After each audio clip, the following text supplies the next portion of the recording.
മഹാനായ ഇദ്രീസ് നബിയും അസ്റായിൽ എന്ന് പറയുന്ന മലക്കും തമ്മിൽ കൂട്ടുകാരെ പോലായി. അപ്പൊ ഒരിക്കൽ ചോദിച്ചു, കിട്ടിയ അവസരം മുതലാക്കണമല്ലോ. ഇദ്രീസ് എന്ന് പറയുന്ന പ്രവാചകൻ ചോദിച്ചു, അസ്റായിലെ മരണത്തിന് വല്ലാത്ത വേദനയാണല്ലോ, മരണത്തിന് വല്ലാത്ത വേദനയാണല്ലോ, ഈ വേദന എന്താണെന്ന് എനിക്കൊന്ന് അറിയണം, എന്നെ ഒന്ന് മരിപ്പിക്കൂ, എന്റെ റൂഹൊന്ന് പിടിക്കണം, എന്നിട്ട് തിരിച്ചു തന്നാ മതി. അപ്പൊ മരണത്തിന്റെ വേദന എന്താണെന്ന് എനിക്ക് അറിയാൻ പറ്റും. അങ്ങനെ അറിഞ്ഞു കഴിഞ്ഞാൽ എനിക്ക് ഒരുങ്ങാൻ പറ്റും. അസ്റായിൽ അലൈഹിസ്സലാമിനോട് ആഗ്രഹം പറഞ്ഞപ്പോൾ അതങ്ങനെ നിസ്സാരമായിട്ടുള്ളൊരു ആഗ്രഹമല്ലല്ലോ. അള്ളാഹുവിനോട് ചോദിച്ചു, പടച്ചവനെ, ഇദ്രീസ് നബി ഒരു ആഗ്രഹം പറഞ്ഞിരിക്കുകയാ, പടച്ചവനെ എന്ത് ചെയ്യേണ്ടത്? അള്ളാഹു സുബ്ഹാനഹു വ തആല പറഞ്ഞു, ആ മലക്കിനെ അതങ്ങ് സാധിപ്പിച്ചു കൊടുത്തേക്കാൻ പറഞ്ഞു. റൂഹ് പിടിക്കാൻ പറഞ്ഞു. റൂഹ് പിടിച്ചിട്ട് തിരിച്ചു കൊടുക്കാൻ പറഞ്ഞു. അങ്ങനെ റൂഹ് പിടിച്ചു, തിരിച്ചു കൊടുത്തു. എങ്ങനെയുണ്ട് നബിയെ? കൊള്ളാം. ഇദ്രീസ് നബിയുടെ വെച്ച് എങ്ങനെയുണ്ടെന്ന് ഭയാനകമാണ് അസ്റായിലെ. ഇദ്രീസ് നബി രണ്ടാമത് പറഞ്ഞു, അള്ളാഹുവിന്റെ അദാബുകൾ കൊണ്ട് നിറച്ചതാണ് നരകം, ഭയാനകമാണ് നരകം, ഒരാൾക്കും താങ്ങാൻ പറ്റാത്തതാണ് നരകം. ആ നരകം എന്നെ ഒന്ന് കൊണ്ട് കാണിച്ചു തരൂ. ഊട്ടി പോണമല്ലേ, എന്നെ കൊണ്ടുപോയിട്ട് ആ നരകം ഒന്ന് കാണിച്ചു തരുവ അസ്റായിലെ. കണ്ടു കഴിഞ്ഞാൽ രക്ഷപ്പെടാലോ. അവിടെ നിന്ന് അള്ളാഹുവിനോട് ചോദിച്ചു. അള്ളാഹു പറഞ്ഞു, കൊണ്ടുപോയി കാണിച്ചു കൊടുക്കാൻ. കൊണ്ടുപോയിട്ട് നരകം ഇങ്ങനെ ഒന്ന് കാണിച്ചു കൊടുത്തു. മൂന്നാമതായിട്ട് ഇദ്രീസ് നബി പറഞ്ഞു, എനിക്കിനി ഒരാഗ്രഹം കൂടെ ഉണ്ട്, പറ്റില്ല എന്ന് പറയരുത്, ഒന്നുകൂടെ എങ്ങനെ എനിക്കിത് സാധിപ്പിച്ചു തരണം? എന്താണ് ആഗ്രഹം? അള്ളാന്റെ സ്വർഗം എനിക്കൊന്ന് കാണണം, പടച്ചുറബിന്റെ അനുഗ്രഹങ്ങൾ കൊണ്ട് നിറച്ച സ്വർഗം എനിക്കൊന്ന് കാണിച്ചു തരണം. അതത്ര സിമ്പിളായിട്ടുള്ളൊരു വഴി കാര്യമല്ലല്ലോ. അള്ളാഹുവിനോട് മൂന്നാമതും ചോദിച്ചു. അള്ളാഹു പറഞ്ഞു, ഒന്ന് കൊണ്ടുപോയി കാണിച്ചു കൊടുത്തേക്കാൻ പറഞ്ഞു. അങ്ങനെ ഇദ്രീസ് നബിയും അസ്റായിൽ അലൈഹിസ്സലാമും കൂടെ സ്വർഗത്തിന്റെ മുന്നിൽ പോയി. സ്വർഗത്തിന്റെ മുന്നിലെത്തിയപ്പോ അസ്റായിൽ അലൈഹിസ്സലാം പറഞ്ഞു, നബിയെ, എനിക്ക് കയറാൻ അനുവാദമില്ല, നിങ്ങൾ പോയി കണ്ടിട്ട് പെട്ടെന്ന് ഇറങ്ങിയാ ഞാൻ ഇവിടെ നിന്നോളാം. നിങ്ങൾ പോയി സ്വർഗമെല്ലാം കണ്ടിട്ട് പെട്ടെന്ന് വരണം, ഞാൻ ഇവിടെ നിൽക്കാം. ഓക്കെ, സമ്മതിച്ചു. കയറിപ്പോയി. ഇദ്രീസ് നബി ഇങ്ങനെ സ്വർഗത്തിൽ പോയിട്ട് ഇങ്ങനെ നടക്കാൻ, മനോഹരം കൊട്ടാരങ്ങൾ, അരുവികൾ, പഴങ്ങൾ, പദവികൾ, ഹൂറുല്യങ്ങൾ എല്ലാം ഇങ്ങനെ കണ്ടുകൊണ്ട് നടക്കാൻ. അസ്റായിൽ എന്ന് പറയുന്ന മലക്ക് ഇങ്ങനെ പുറത്ത് നിന്ന് മടുത്തു. ഈ ചങ്ങാതി ഇറങ്ങി വരണില്ല. സ്വർഗത്തിന്റെ അകത്തേക്ക് കയറിപ്പോയ ഇദ്രീസ് നബിയെ കാണുന്നില്ല. ഒരുപാട് സമയമായി. അവസാനം അസ്റായിൽ എന്ന് പറയുന്ന മലക്ക് വിളിച്ചു, ഇദ്രീസ് നബിയെ, ഇറങ്ങി വാ നബിയെ, ഞാൻ വരൂല. നബിയെ, വാ നബിയെ, ഞാൻ ഇറങ്ങി വരൂല. നബി, നിങ്ങൾ വരാന്ന് ഞാൻ വരൂല, എത്ര വിളിച്ചാലും ഞാൻ ഇറങ്ങൂല. അങ്ങനെ അസ്റായിൽ എന്ന് പറയുന്ന മലക്കും ഇദ്രീസ് നബിയും കൂടെ അങ്ങോട്ടും ഇങ്ങോട്ടും സംസാരമായി. അപ്പൊ അല്ലാഹു സുബ്ഹാനഹു വ തആല ഒരു മലക്കിനെ പറഞ്ഞു വിട്ടു വിഷയം പരിഹരിക്കാൻ. അപ്പൊ അസ്റായിൽ എന്ന് പറയുന്ന മലക്കിന്റെ അടുത്ത് വന്നിട്ട് ഈ മലക്ക് ചോദിച്ചു, എന്താപ്പ വിഷയം, എന്താപ്പ? അള്ളാഹ് ചങ്ങാതി ഇങ്ങനൊക്കെ പറഞ്ഞിട്ട് അകത്ത് കയറി പോയിട്ട് ഇപ്പൊ ഇറങ്ങി വരണില്ലല്ലോ. ഇറങ്ങി വരാമെന്ന് പറഞ്ഞ് സ്വർഗത്തിൽ കയറി പോയിട്ട് ഈ അനുഗ്രഹങ്ങളൊക്കെ കണ്ടപ്പോ ഇപ്പൊ പറയാ ഇറങ്ങി വരൂല്ല, ഞാനിപ്പോ എന്താ ചെയ്യാ? അപ്പൊ മലക്ക് നേരെ ഇദ്രീസ് നബിയുടെ മുന്നിൽ പോയി. എന്താ നബിയെ പോകാത്തെ? പോകാന്നൊക്കെ പറഞ്ഞ് വന്നതല്ലേ, ഇപ്പൊ എന്താ ഇറങ്ങി പോകാത്തെ? ഞാൻ പോവില്ല. അതെന്തേ? 3 കാരണങ്ങളുണ്ട്. ഇദ്രീസ് നബി സ്വർഗത്തിൽ നിന്ന് പുറത്തേക്ക് വരാതിരിക്കാൻ അവിടെ നിന്ന് പറഞ്ഞ 3 കാരണങ്ങൾ അള്ളാഹുവിന്റെ വിശുദ്ധമായ ഖുർആൻ എടുത്തു നോക്ക്, അതിനകത്തുണ്ട് ആ 3 കാര്യങ്ങൾ. ഒന്നാമത്തെ കാര്യം, ഇദ്രീസ് നബി പറഞ്ഞു, എല്ലാവരും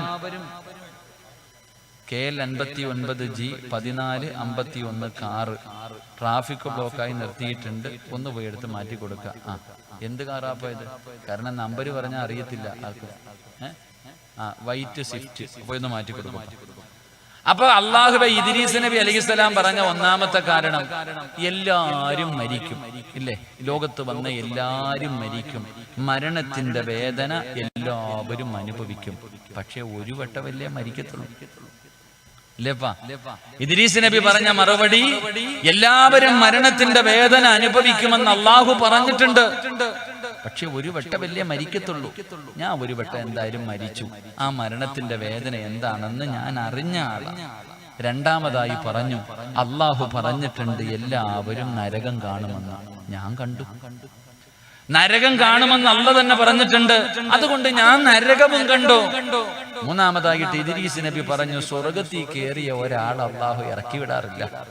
സ്വർഗത്തിൽ കയറിയ ഒരാളെ അള്ളാഹു അങ്ങനെ പുറത്താക്കാറില്ല. അതുകൊണ്ട് ഇനി ഞാൻ ഇറങ്ങൂല, അല്ല എന്നെ ഇറക്കി വിട്ടാലേ ഞാൻ പോത്തുള്ളൂ. ഇനി അല്ല ഇവിടെ നിന്ന് എന്നെ ഇറക്കി വിടണം, ഇല്ലാതെ ഞാൻ ഇനി പുറത്തേക്കില്ല. അവസാനം അള്ളാഹു സുബ്ഹാനഹു വ തആല പറഞ്ഞു, ആ ചങ്ങാതി അവിടെ വിട്ടേക്കാൻ. അങ്ങനെയാണ് ആ പ്രവാചകൻ സ്വർഗത്തിൽ കയറിയത്. അള്ളാഹു നമുക്ക് ഈമാൻ തരുമാറാകട്ടെ. അപ്പൊ ഞാൻ പറഞ്ഞത് കഥ കേൾക്കണ പോലെ കേൾക്കാനല്ല. ഈ സ്വർഗത്തിൽ പോകുക എന്ന് പറയുന്നത് അത്ര എളുപ്പമുള്ള കാര്യമല്ല. അള്ളാഹു തന്നെ ചോദിക്കുന്നുണ്ട്. അള്ളാഹുവിന്റെ പരിശുദ്ധമായ ഖുർആൻ എവിടെന്ന് ചോദിക്കും,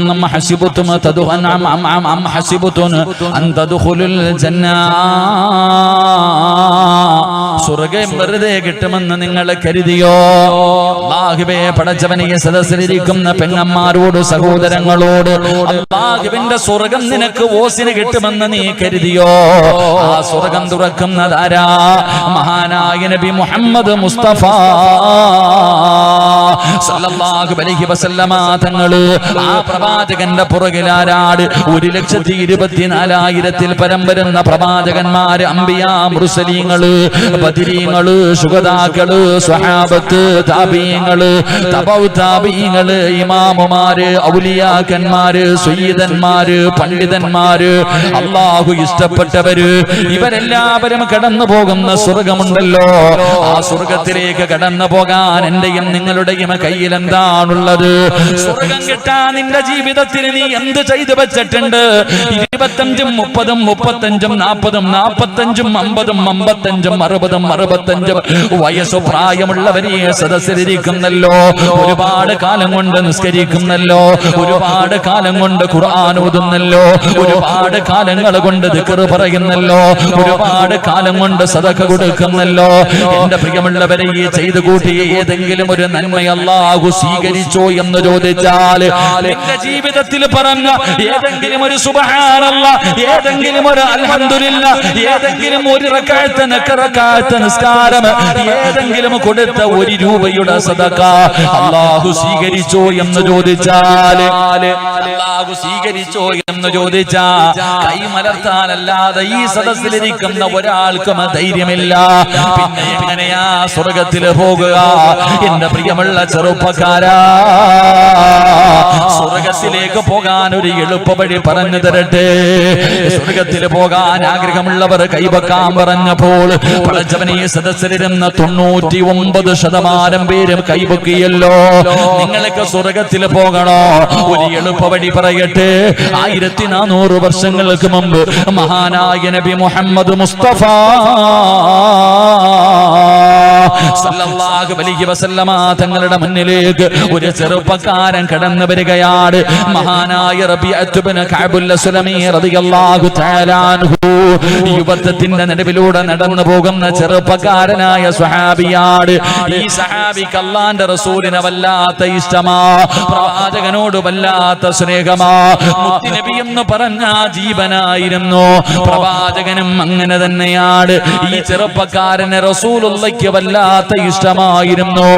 അങ്ങനെ ഒരിക്കൽ സ്നേഹം കൂടിയപ്പോ റബീഅത്ത് ഇബ്നു കഅബുൽ അസ്ലമി എന്ന് പറയുന്ന സ്വഹാബിയോട് അല്ലാഹുവിന്റെ പ്രവാചകൻ അവിടെ ചോദിച്ചു, നിനക്ക് എന്താണ് വേണ്ടത്? സ്നേഹം കൂടിയപ്പോ, വല്ലാത്ത സ്നേഹം കൂടിയപ്പോ അല്ലാഹുവിന്റെ റസൂൽ ചോദിച്ചു, നിനക്ക് എന്താണ് വേണ്ടത്? എന്തു വേണമെങ്കിലും ചോദിച്ചോ, ഞാൻ തരാം. റബീഅത്ത് ഇബ്നു കഅബുൽ അസ്ലമി റളിയല്ലാഹു തആല അൻഹു ഒരു ചെറുപ്പക്കാരനായ സഹാബിയ. ഈ സഹാബിക്ക് പ്രവാചകനെ വല്ലാത്ത ഇഷ്ടമായിരുന്നു. പ്രവാചകനും ഈ സഹാബിയെ വല്ലാത്ത ഇഷ്ടം. രണ്ടുപേർക്കും അങ്ങോട്ടും ഇങ്ങോട്ടും സ്നേഹമായിരുന്നു. ഒരിക്കൽ സ്നേഹം കൂടിയപ്പോ ചോദിച്ചു, നിനക്ക് എന്താ വേണ്ടത്? എന്തു വേണമെങ്കിലും ചോദിക്ക്, ഞാൻ തരാം. എന്തു വേണമെങ്കിലും ചോദിക്ക്, ഞാൻ തരാം. ആ സമയത്ത് ഈ ചെറുപ്പക്കാരനായ സഹാബി അല്ലാഹുവിന്റെ റസൂൽ സല്ലല്ലാഹു അലൈഹി വസല്ലമ തങ്ങളോട് ചോദിച്ചു, അസ്അലുക മുറാഫഖതക ഫിൽ ജന്ന. നബിയെ, എനിക്ക് സ്വർഗത്തിൽ അങ്ങയുടെ കൂടെ വരണം. സ്വർഗത്തിൽ എനിക്ക് അങ്ങയുടെ കൂടെ വരണം, അങ്ങയുടെ കൂട്ടുകാരനാകണം. റസൂലുള്ളാഹി സ്വല്ലല്ലാഹു അലൈഹി വസല്ലമ തങ്ങൾ ചോദിച്ചു, അവ ഗൈറ ദാലിക, വേറെ എന്തെങ്കിലും വേണമെങ്കിൽ ചോദിക്ക്. പൈസയോ പദവിയോ അധികാരങ്ങളോ കൊട്ടാരങ്ങളോ വേറെ എന്തെങ്കിലും വേണമെങ്കിൽ നീ ചോദിക്ക്, സ്വർഗം ചോദിക്കല്ലേ. ഇല്ല നബി, എനിക്ക് സ്വർഗം മതി, വേറെ ഒന്നും വേണ്ട. നാളെ സ്വർഗത്തിൽ എനിക്ക് അങ്ങയുടെ കൂടെ വരണം, എനിക്ക് വേറെ ഒന്നും വേണ്ട. റസൂലുള്ളാഹി സ്വല്ലല്ലാഹി അലൈഹി വസല്ലം തങ്ങൾ കൊടുക്കാന്ന് പറഞ്ഞതാണല്ലോ, വാക്ക് മാറ്റാൻ പറ്റില്ലല്ലോ. പ്രവാചകൻ പറഞ്ഞു, ഞാൻ തരാം. നിങ്ങൾക്ക് ആർക്കെങ്കിലും സ്വർഗം വേണോ? സഹോദരിമാരെ, നിങ്ങൾക്ക് ആർക്കെങ്കിലും സ്വർഗം വേണോ? ലോകത്തിന്റെ നേതാവ് പറയുകയാ, ഞാൻ തരും, ഞാൻ കൊണ്ടുപോകും. നാളെ റബ്ബിന്റെ കോടതിയിൽ വെച്ചിട്ട് മുത്തുനബി പറയുകയാ, എന്റെ കൂടെ കൊണ്ടുപോകും ഞാൻ നിങ്ങളെ സ്വർഗത്തിൽ. നിങ്ങൾക്ക് ആർക്കെങ്കിലും സ്വർഗം വേണമെങ്കിൽ എന്റെ കൂടെ ഞാൻ കൊണ്ടുപോകും സ്വർഗത്തിലേക്ക്. അള്ളാഹു കൂടെ പോകാൻ ഭാഗ്യം തരുമാറാകട്ടെ. അള്ളാഹു മുത്തുനബിയുടെ കൂടെ സ്വർഗത്തിൽ പോകാൻ ഭാഗ്യം തരുമാറാകട്ടെ. അള്ളാഹുവിന്റെ പ്രവാചകന്റെ കൂടെ സ്വർഗത്തിൽ കടക്കാൻ അള്ളാഹു നമുക്ക് ഭാഗ്യം തരുമാറാകട്ടെ. പക്ഷെ വെറുതെ കിട്ടൂല. അതാ അള്ളാഹുവിന്റെ പ്രവാചകൻ പറഞ്ഞു, എനിക്ക് നാളെ 5 കൂട്ടുകാരുണ്ട്. നാളെ മുത്തുനബിയുടെ കൂടെ സ്വർഗത്തിലേക്ക് കടന്നു പോകുന്ന 5 വിഭാഗം ആൾക്കാരുണ്ട്. 5 നന്മകൾ മുത്തുനബി പറയുന്നുണ്ട്. ഈ പറയുന്ന 5 കാര്യങ്ങളിൽ ഏതെങ്കിലും ഒരെണ്ണം ഈ സദസ്സിലിരിക്കുന്ന നമ്മുടെ ആരുടെയെങ്കിലും ജീവിതത്തിൽ ഉണ്ടെങ്കിൽ മുത്തുനബിയുടെ കയ്യിൽ പിടിച്ചു സ്വർഗത്തിൽ പോകാം. അള്ളാഹു നമുക്ക് ഭാഗ്യം നൽകുമാറാകട്ടെ. അള്ളാഹു നമുക്ക് ഭാഗ്യം നൽകുമാറാകട്ടെ. അപ്പൊ റസൂലുള്ളാഹി സ്വല്ലല്ലാഹു അലൈഹി വസല്ലമ തങ്ങൾ പറഞ്ഞു, നാളെ മുത്തുനബിയുടെ കൂടെ സ്വർഗത്തിൽ പോകണമെങ്കിൽ 5 നല്ല കാര്യങ്ങൾ പറഞ്ഞു തരുന്നുണ്ട്. ഈ പറയുന്ന 5 നന്മകളിൽ ഏതെങ്കിലും ഒരെണ്ണം ഉണ്ടെങ്കിൽ രക്ഷപ്പെട്ടു. അള്ളാഹു രക്ഷപ്പെടുത്തുമാറാകട്ടെ. നിങ്ങളുടെ കൂടെ അള്ളാഹു രക്ഷപ്പെടുത്തുമാറാകട്ടെ. എന്റെ പ്രിയമുള്ള സഹോദരങ്ങളെ, ഒന്നാമത്തെ കാര്യം എന്താ, ഞാൻ വിശദീകരിക്കുന്നില്ല. ബക്കറ്റ് പിന്നെ എടുക്കാപ്പ, ആദ്യമേ എടുത്തു കഴിഞ്ഞാൽ ഇപ്പൊ എഴുന്നേറ്റ് ഓടിക്കളയും. അള്ളാഹു പുറത്തവരിക്കട്ടെ. കാരണം ബക്കറ്റ് എടുക്കുമ്പോ ഓടാനൊരു ഭാഗമുണ്ട്. അതുകൊണ്ട് അവസാനം വരെ അതവിടെ ഇരിക്കട്ടെ ഇൻഷാ അല്ലാഹ്. എന്റെ പ്രിയമുള്ള സഹോദരങ്ങളെ, സഹോദരിമാരെ, അല്ലാഹുവിന്റെ പ്രവാചകൻ സല്ലല്ലാഹു അലൈഹി വസല്ലമ തങ്ങൾ റബീഅത്ത് ഇബ്നു കഅബുൽ അസ്ലമി റളിയല്ലാഹു തആല അൻഹു എന്ന് പറയുന്ന സ്വഹാബിയോട് അല്ലാഹുവിന്റെ പ്രവാചകൻ അവിടെന്ന് പറഞ്ഞു കൊടുക്കുകയാണ്, നാളെ എന്റെ കൂടെ സ്വർഗ്ഗത്തിലേക്ക് നിനക്ക് കടന്നു വരാൻ ആഗ്രഹമുണ്ടോ? നിങ്ങൾക്ക് ആർക്കെങ്കിലും പോകണോ? എവിടെ വെച്ചാണെന്നറിയുമോ? ഇവിടെ വെച്ചല്ല, എവിടെ വെച്ചാണ് നാളെ മുത്തുനബിയുടെ കൂടെ സ്വർഗ്ഗത്തിലേക്ക് കടന്നു പോകുന്നത്? അല്ലാഹുവിന്റെ പ്രവാചകൻ സല്ലല്ലാഹു അലൈഹി വസല്ലം തങ്ങൾ പറയുകയാണ്, എവിടെ വെച്ചാണ് കടന്നു പോകുന്നത്? ഏത് സാഹചര്യത്തിലാണ് കടന്നു പോകുന്നത്? അല്ലാഹുവിന്റെ പ്രവാചകൻ അവിടെന്ന് പറഞ്ഞു തരികയാണ്. അല്ലാഹുവിന്റെ റസൂൽ അവിടെന്ന് പറഞ്ഞു തരികയാണ്, ഇസ്രാഫീൽ എന്ന് പറയുന്ന മലക്കുണ്ടല്ലോ, ആ മലക്ക് സൂർ എന്ന് പറയുന്ന കാഹളത്തിൽ ഊതുമ്പോൾ ആകാശത്ത് നിന്ന് പടച്ചവനെ നക്ഷത്രവും സൂര്യനും ചന്ദ്രനുമെല്ലാം ഇങ്ങനെ തലയുടെ മുകളിലേക്ക് പെയ്തിറങ്ങുകയാണ്. മഴത്തുള്ളികൾക്ക് പകരം തീമഴ പെയ്തിറങ്ങുകയാണ്. ആ മലക്കഥാ ഊതിക്കഴിഞ്ഞാൽ ഈ പ്രപഞ്ചത്തിലുള്ള സർവചരാചരങ്ങളും തകർന്ന് തരിപ്പണമാവുകയാണ്. പിന്നെ ഇവിടെ ഒരുത്തനുമില്ല. പടച്ചവനെ, അല്ലാഹുവിന്റെ ഭൂമിയിൽ ഒരൊറ്റ മനുഷ്യനുമില്ല. എല്ലാവരും തകർന്ന് തരിപ്പണമായി മണ്ണിന്റെ അടിയിലേക്ക് വീഴുകയാണ്. പടച്ചവനെ, ശവപ്പറമ്പാവുകയാണ്. രണ്ടാമത് അല്ലാഹു ആ മലക്കിന് അവിടുന്ന് റൂഹ് കൊടുക്കുകയാ.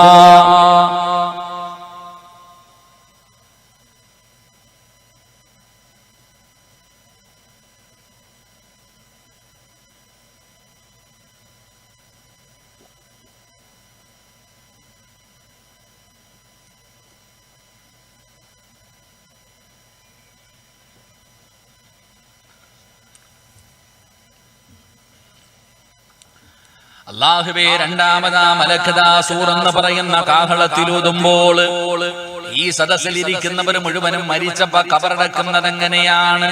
നല്ലതുപോലെ കുളിപ്പിച്ചു, വെള്ള തുണിയിൽ പൊതിഞ്ഞു, സുഗന്ധങ്ങൾ തേച്ചു, മനുഷ്യന്റെ കോലത്തിലാണ് പള്ളിപ്പറമ്പിൽ കൊണ്ടുപോയി കബറടക്കുന്നത്. എങ്കിലും നാളെ വരുന്നത് ഇതുപോലെയല്ല. നാളെ വരുന്നത് ഇതുപോലെയല്ല. അല്ലാഹുവിന്റെ പ്രവാചകൻ പറയുകയാണ്, പള്ളിപ്പറമ്പിൽ നിന്ന് ജനങ്ങൾ എഴുന്നേറ്റ് വരുന്നത് പട്ടിയുടെ കോലത്തില്, പന്നിയുടെ കോലത്തില്, കഴുതയുടെ രൂപത്തില്, പേപ്പട്ടിയെ പോലെ വരുന്നവർ, മുഖത്തു മാംസമില്ലാത്തവർ, കുഷ്ഠരോഗികളെ പോലെ വരുന്നവർ, നടന്നു വരുന്നവർ, ഇഴഞ്ഞു വരുന്നവർ, പിൻദ്വാരങ്ങളിൽ കൊടികുത്തി വെച്ച് വരുന്നവർ, ഉഹദ് മലയോളം വലിപ്പമുള്ള വയറ് വലിച്ചു കൊണ്ടുവരുന്നവർ, 41 വിഭാഗത്തിലെ കബറിന്റെ അകത്ത് നിന്ന് എഴുന്നേറ്റ് ജനങ്ങൾ അല്ലാഹുവിന്റെ കോടതിയിലേക്ക് കടന്നു വരികയാണ്. പടച്ചവനെ, ഉമ്മ പ്രസവിച്ചതുപോലെ പടച്ചവനെ, മുണ്ടില്ല, ഉടുപ്പില്ല, ഒന്നുമില്ല. എല്ലാവരും നഗ്നരായിട്ട് നാളെ റബ്ബിന്റെ കോടതിയിലേക്ക് കടന്നു വരികയാണ്. ഒരാളും ചെരുപ്പ് ധരിച്ചിട്ടില്ല. അന്ന് ചെമ്മിന്റെ തറയിലാണ് നിൽക്കുന്നത്. അല്ലാഹുവേ, 15 കിലോമീറ്ററുകളിൽ മുകളിൽ നിൽക്കുന്ന സൂര്യനുണ്ടല്ലോ, അന്ന് തലയുടെ മുകളിൽ ഒരു ചാണ് മുകളിൽ ഇങ്ങനെ വന്ന് നിൽക്കുകയാണ്. എന്റെ ചെറുപ്പക്കാരാ, ഇന്നിവിടെ ഇരിക്കുമ്പോ നിന്റെ ശരീരം വിയർക്കുന്നല്ലോ. നാളെ വിയർത്ത് വിയർത്ത് വിയർത്ത് ജനങ്ങളുടെ വിയർപ്പിന്റെ അകത്ത് മുങ്ങി നിൽക്കുകയാണ്. വെള്ളത്തിൽ മുങ്ങി നിൽക്കുന്നത് പോലെ ജനങ്ങളുടെ വിയർപ്പിന്റെ അകത്ത് മുങ്ങുകയാണ്. ചൂട് സഹിക്കാൻ കഴിയുന്നില്ലല്ലോ. നിങ്ങളെ അടുക്കളയിൽ ചോറ് വെക്കുമല്ലോ, ചോറ് തിളച്ചിങ്ങനെ മറിയുമല്ലോ. ചോറ്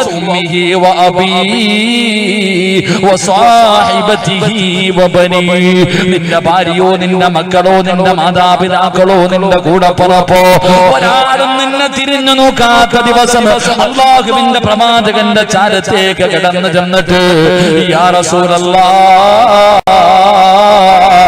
മുത്തുനബിയേ, എന്നെ സ്വർഗത്തിന് കൊണ്ടുപോകാമെന്ന് പറഞ്ഞിട്ടുണ്ടല്ലോ നബിയേ. പ്രവാചകന്റെ കൂടെ നാളെ പടച്ച റബ്ബിന്റെ അനുഗ്രഹങ്ങൾ കൊണ്ട് നിറച്ച സ്വർഗമുണ്ടല്ലോ, ആ സ്വർഗത്തിലേക്ക് കടന്നു പോകണോ? 5 കാര്യങ്ങളിൽ ഒന്നാമത്തെ കാര്യം എന്തെന്നറിയുമോ? ഫഅനി അലാ നഫ്സിക ബികസുറത്തി സുജൂദ്. സഹാബാ, നിങ്ങളുടെ സുജൂദുകൾ അധികരിപ്പിക്കണേ സഹാബ, നിങ്ങളുടെ സുജൂദുകൾ അധികരിപ്പിക്കണേ സഹാബ. ഒന്നാമത്തെ കാര്യം എന്തെന്നറിയുമോ? ഇവിടുത്തെ പള്ളിയുടെ മിനാരത്തിൽ ഹയ്യാല സ്വലാത്ത് ഹയ്യാലൽ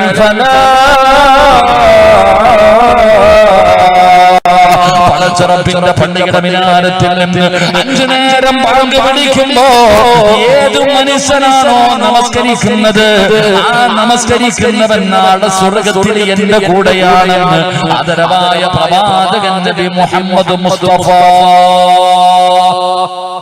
ആദരവായ പ്രവാചകൻ നബി മുഹമ്മദ് മുസ്തഫ സല്ലല്ലാഹു അലൈഹി വസല്ലമ തങ്ങൾ പറയുന്നു, നാളെ സ്വർഗത്തിൽ എന്റെ കൂടെ വരുന്ന ഒന്നാമത്തെ കൂട്ടുകാര് അവര് നിസ്കരിക്കുന്നവരാണെന്ന് നബിയുനാ റസൂലുള്ളാഹി സല്ലല്ലാഹു അലൈഹി വസല്ലമ തങ്ങൾ പറയുമ്പോൾ എന്റെ പൊന്നു ചങ്ങാതിമാരെ, ഇന്നത്തെ നമ്മുടെ സമുദായത്തിന്റെ അവസ്ഥ ആലോചിച്ച് നോക്കിയേ. വെള്ളിയാഴ്ച പോലും കേറാത്ത മഹാന്മാരുണ്ട്. എന്തിനാണ് 5 വഖത്തൊക്കെ എന്തിനാ പോണേ? അത് ആഴ്ചയിൽ ഒരിക്കൽ പോയാ പോരാ. അൽ ജുമുഅത്തു ഹജ്ജുൽ ഫുഖറാഇ വൽ മസാക്കി, ഹജ്ജല്ലേ? വെള്ളിയാഴ്ച മാത്രം പോയാ പോരെ? എന്തിനാ 5 വഖത്ത് പോണേ? അത് ഉസ്താദന്മാര് കുറെ പ്രായമുള്ള ഉപ്പാപ്പമാർക്കുള്ളത്. നമ്മളൊക്കെ യുവത്വട പൊളിക്കേണ്ട സമയടാ ചങ്ങായിമാരെ. എടാ എന്തിനാടാ 5 വഖത്ത് പോണേ? വല്ല മഗ്രിബോ ഇശായോ സമയം കിട്ടുമ്പോ പോവാ. അതാ ഇന്നത്തെ അവസ്ഥ. ഇന്ന് നിസ്കരിക്കുന്നില്ലെങ്കിൽ അതൊരു തെറ്റായിട്ട് ആരും കരുതുന്നില്ല. ഈ മൂക്കിന്റെ മുകളിൽ വന്നിരിക്കണ ഈച്ച ഇങ്ങനെ പാച്ച് കളയണ പോലെ നിസ്കരിച്ചില്ലെങ്കിൽ കുഴപ്പമൊന്നുമില്ലല്ലോ അല്ലേ? ഇപ്പൊ ചോദിക്കും, തുടങ്ങിയിട്ട് അങ്ങേര് എവിടെ പോയാലും നിസ്കാരം നിസ്കാരം നിസ്കാരം, വേറെ ഒരു വിഷയമില്ല, വേറെ ഒരു വിഷയമില്ലല്ലോ നിസ്കാരത്തെ കുറിച്ച്. പിന്നെ ഞാൻ എന്നാ പറയണത് നിങ്ങളുടെ മുന്നിൽ? മരണത്തെ കുറിച്ച്, ഖബറിനെ കുറിച്ചോ? മഹാനായ നബിയുനാ റസൂലുള്ളാഹി സ്വല്ലല്ലാഹു അലൈഹി വസല്ലമ തങ്ങള് റൂഹ് ഇങ്ങനെ പിടിച്ചോണ്ടിരിക്കുക. ഈ റൂഹ് ഇങ്ങനെ പിടിച്ചുകൊണ്ടിരിക്കുന്ന സമയത്ത് പ്രവാചകന്റെ ചുണ്ടുകൾ ഇങ്ങനെ ചലിക്കുക. എന്തോ പറയുന്നുണ്ട്, വെളിയിലേക്ക് കേൾക്കണില്ല. ചെവി ഇങ്ങനെ കൊണ്ടുവച്ചപ്പോ ഹജ്ജിന് പോകാനല്ല പറഞ്ഞത്, ഉംറയ്ക്ക് പോണ കാര്യമല്ല പറഞ്ഞത്, സദഖ കൊടുക്കുന്ന കാര്യമല്ല പറഞ്ഞത്, ഖുർആൻ ഓതുന്ന കാര്യമല്ല പറഞ്ഞത്, മരണത്തെ കുറിച്ചല്ല പറഞ്ഞത്. മുത്തുനബി ആ മരിക്കുന്ന സമയത്ത് പറയുകയാ, നിസ്കാരം ഉപേക്ഷിക്കില്ലേ, നിസ്കാരത്തിന്റെ കാര്യം മറക്കണം. മുത്തുനബി വഫാത്തിന്റെ വേളയിലും നിസ്കരിക്കാനാ പറഞ്ഞത്. നിസ്കാരത്തിന്റെ കാര്യത്തെ കുറിച്ച് അതാ നിസ്കാരം, അതാ നിസ്കാരം. എന്റെ പ്രിയമുള്ള സഹോദരങ്ങളെ, നമുക്കത് നിസ്സാരം. അല്ലാഹുവിന്റെ നിസ്കാരം നമ്മൾ നിസ്സാരമായി കളയുമ്പോ മഹാനായ സയ്യിദുനാ ഉമർ ഇബ്നുൽ ഖത്താബ് റളിയല്ലാഹു തആല മദീനത്ത് മുത്തുനബിയുടെ റൗള ശരീഫിന്റെ ചാരത്ത് ഈ സഹാബി കിടക്കുന്നുണ്ട്, അടുത്ത് തന്നെ.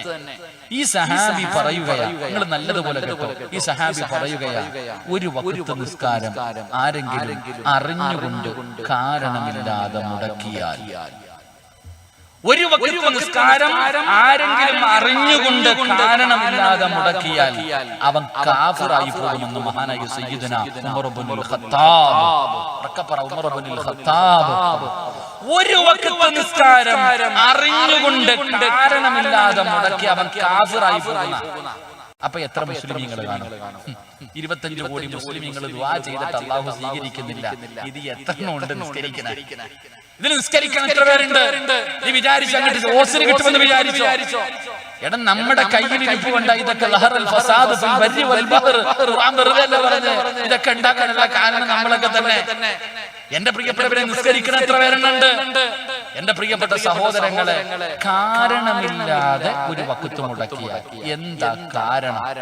ആമിനത്ത വിചാരിക്കുന്നത് മീൻ വെട്ടിക്കഴിഞ്ഞാൽ കുളിക്കാതെ നിസ്കരിക്കാൻ പാടില്ല, അതുകൊണ്ടാ ളുഹർ അസർ വരെ എത്തിക്കുന്നത്.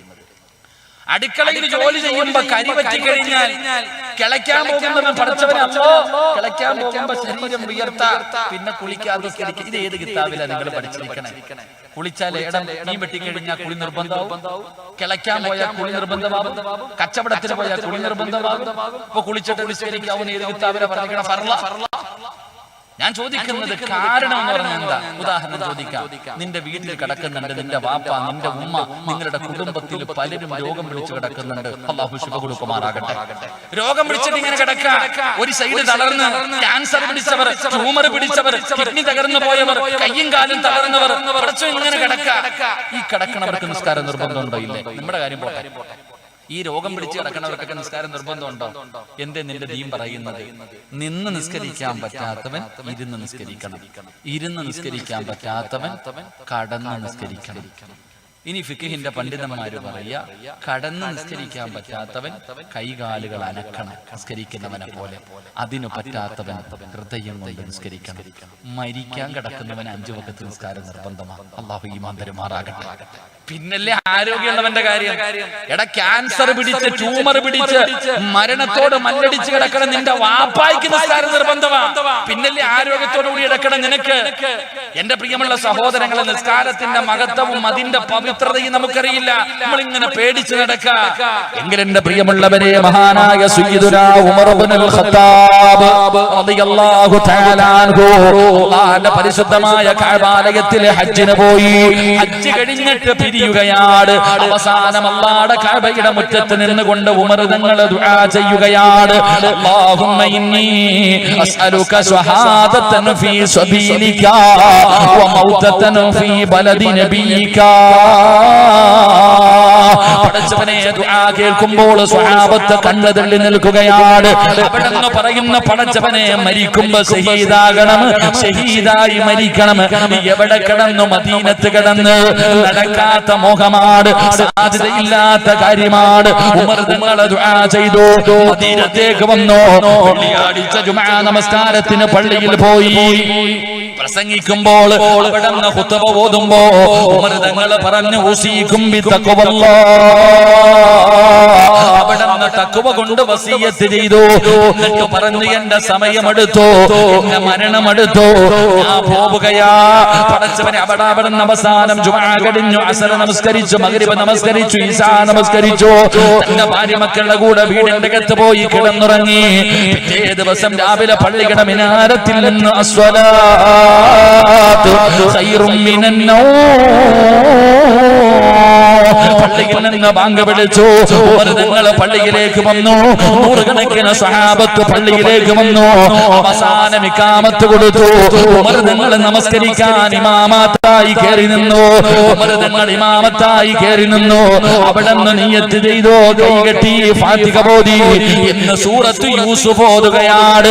സുബ്ഹിക്ക് അല്ലാഹുവിന്റെ പള്ളിയിൽ ഇമാമത്തായി നിന്നിട്ട് സൂറത്ത് യൂസുഫ് ഓതിക്കൊണ്ടിരിക്കുമ്പോ ഒരു കടാരയുമായിട്ടൊരുത്തനെ കടന്നു വരികയാ. അബൂ ലുഅ്ലുഅ എന്ന് പറയുന്ന മജൂസിയായ മനുഷ്യനുണ്ടല്ലോ, വിഷം കടർത്തിയ ഒരു കടാരയുമായി പടച്ച റബ്ബിന്റെ പള്ളിക്കകത്ത് നമസ്കരിച്ചു കൊണ്ടിരിക്കുമ്പോ സ്വഹാബികളുടെ ഇടയിലൂടെ പള്ളിയുടെ അവരുടെ കണ്ണിന്റെ മുന്നിലൂടെ കയറി വന്നു. ഇമാമത്തായി നിൽക്കുന്ന ഉമർ തങ്ങളുടെ അടിവയറ്റിലേക്ക് അവിടുന്ന് കത്തിയങ്ങ് കുത്തിക്കേറ്റുകയാ. പിന്നെയും പിന്നെയും മൂരി കുത്തുകയാ. എന്നിട്ട് ഇവൻ ഇറങ്ങി ഓടുകയാണ്. നമസ്കരിച്ചു കൊണ്ടിരുന്ന 7ഓളം വരുന്ന സ്വഹാബത്തിനെയും കുത്തിമലർത്തി. എന്നിട്ട് അവൻ ഓടി രക്ഷപ്പെടുകയാണ്. പടച്ചവനെ, അതാ ഇമാമ് കുത്തുകൊണ്ടിട്ട് മരണവപ്രാളത്തിൽ കിടന്ന് പിടയുകയാ. അതാ തന്റെ ചാരത്ത് നമസ്കരിച്ചു കൊണ്ടിരുന്ന 7 സ്വഹാബത്ത് രംഗത്തിൽ കുളിച്ചു കിടന്നിട്ട് പിടയുകയാ. പക്ഷേ ആ പള്ളിക്കകത്ത് നമസ്കരിച്ചു കൊണ്ടിരുന്ന ഒരാളും ഓടിയില്ല, ഒരാളും കെട്ടിയ കൈ പോലും അടിച്ചില്ല, ഒരാളും നിലവിളിച്ചില്ല. തന്റെ ഇമാമിനെ കണ്ണിന്റെ മുന്നിൽ കുത്തി മലർത്തിയിട്ടിരിക്കുകയാണ്. ചാരത്ത് നിന്ന് നിസ്കരിച്ചവൻ കുത്തുകൊണ്ട് പിടന്ന് താഴെ വീഴുമ്പോഴും അല്ലാഹുവേ അവന് കൈകെട്ടി നിൽക്കുകയാണ്. കെട്ടിയ കൈ ഒരാളും അഴിക്കുന്നില്ല. കാരണം അവരെവിടെ ആരുടെ മുന്നിലാ നിൽക്കുന്നത്? ഈ പ്രപഞ്ചം മുഴുവനും അടക്കി ഭരിക്കുന്ന രാജാതിരാജനായ മലിക്കുൽ ജബ്ബാറായ സർവാധിനാഥനായ സർവാധിപരനായ റബ്ബുൽ ഇസ്സത്തായ പടച്ച റബ്ബിന്റെ മുന്നിലാ അവന് കൈകെട്ടിയിട്ട് പറഞ്ഞതെന്ത്? ഇന്ന സ്വലാത്തി വനുസുകി വമഹ്യായ വമമാതി.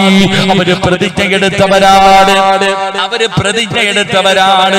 പടച്ചവനെ സർവ്വതും നിനക്കാണ് തമ്പുരാന്, ജനനവും മരണവും നിനക്കാണല്ല. പറഞ്ഞത് ആത്മാർത്ഥമായിട്ടായിരുന്നു, നമ്മളെ പോലെ വെറുതെയല്ല. പടച്ചവനെ അതാ ഉമർതങ്ങൾ പിടഞ്ഞു വീഴുകയാണ്. എന്ത് ചെയ്യണമെന്നറിയില്ല. ഉമർതങ്ങൾ നമസ്കരിക്കാൻ കഴിയാതെ പിടഞ്ഞു വീഴുമ്പോ അവിടുന്ന് വിളിച്ചു പറഞ്ഞു അല്ലാഹു അക്ബർ, അല്ലാഹു അക്ബർ, അല്ലാഹു അക്ബർ. കേറി നിൽക്ക് സഹാബ, ആരെങ്കിലും കേറി ഒന്ന് ഇമാമത്ത് നിൽക്ക്. അതാ തന്റെ പുറകിൽ നിൽക്കുന്ന സ്വഹാബികളിൽ നിന്ന് മഹാനായ അബ്ദുറഹ്മാൻ ഇബ്നു ഔഫ് റളിയല്ലാഹു തആല ഇമാമ നിന്ന പായിലേക്ക് കേറി. പടച്ചവനെ ആ സ്വഹാബി അവിടെ നിന്നുകൊണ്ട് നമസ്കാരം തുടങ്ങുകയാ. സുബ്ഹാനല്ലാഹ്. ആ സഹാബിയുടെ കാലിന്റെ ചുവട്ടിൽ കിടക്കുന്നതാരാ? മരണപ്രാളത്തിൽ കിടന്ന് പിടയുന്നതാരാ? മഹാനായ സയ്യിദുനാ ഉമർ ഇബ്നുൽ ഖത്താബ് റളിയല്ലാഹു തആല അൻഹു. പള്ളിക്കകത്ത് ഉമർ തങ്ങൾ നിസ്കരിച്ചുകൊണ്ടിരിക്കുമ്പോ ഒരുത്തൻ ഇങ്ങോട്ട് കയറി വന്നിട്ട് കത്തി എടുത്തിട്ട് ഒറ്റ കുത്ത്. ഇറങ്ങി പോകുമ്പോ നിസ്കരിച്ചുകൊണ്ടിരുന്ന 6 എണ്ണത്തിനെ കുത്തി മലർത്തിയിട്ട് ഓടുക. ഒരൊറ്റ സഹാബിയും ആ കെട്ടിയ കൈ അഴിച്ചില്ല വാപ്പ. ഒരാളും ഓടിയില്ല വാപ്പ. അതിനാ നിസ്കാരം എന്ന് പറയുന്നത്. ഒരൊറ്റ സഹാബി അനങ്ങിൽ അങ്ങനെ നിൽക്കാം. ഉമർ തങ്ങൾക്ക് ഇനി ഇമാമത്ത് നിൽക്കാൻ പറ്റാതെ വന്നപ്പോ അവിടെ നിന്ന് പറഞ്ഞു അല്ലാഹു അക്ബർ, സൂചന കൊടുത്തു ആരെങ്കിലും കയറി നിൽക്കാൻ. ഒരു സഹാബി കയറിയിട്ട് മുന്നോട്ട് നിൽക്കുമ്പോ ഇസ്ലാമിന്റെ 2ാമത്തെ ഖലീഫ കാലിന്റെ ചുവട്ടിൽ കിടന്നിട്ട് മരണവപ്രാളത്തിൽ പിടയുകയാ. അപ്പോഴും ആ സഹാബി നിസ്കരിച്ചു. അതിനാ നിസ്കാരം എന്ന് പറയുന്നത്. അല്ലാഹു ഈമാൻ തരുമാറാകട്ടെ.